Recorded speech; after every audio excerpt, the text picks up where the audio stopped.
Máte skvelý grafický návrh, ale po vytlačení na veľký banner vyzerá rozmazane alebo má úseknuté písmo? Príprava dát pre veľkoformátovú tlač má svoje pravidlá. V tomto videu vám ukážeme, ako pripraviť podklady tak, aby bol výsledok perfektný hneď na prvý krát. Prvým krokom je výber materiálu. Laminovaný banner je ekonomická voľba na krátke akcie. Ak však hľadáte niečo, čo vydrží roky, mráz aj silné slnko, zvoľte liaty banner. Je mechanicky odolnejší a nekrúti sa. Pre veterné miesta je tu zasa mesh, sieťovina, ktorá prepúšťa vzduch a nezmení sa na plachtu plachetnice.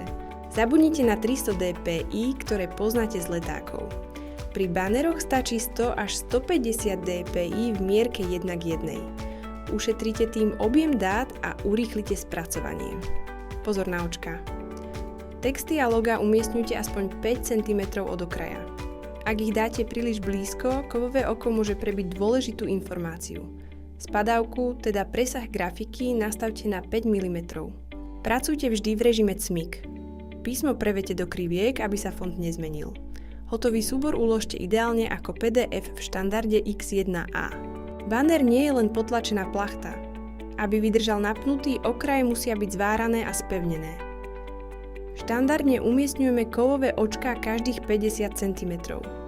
Ak plánujete banner do extrémnych podmienok, môžeme očká zhustiť, aby sa váha vetra rozložila rovnomerne.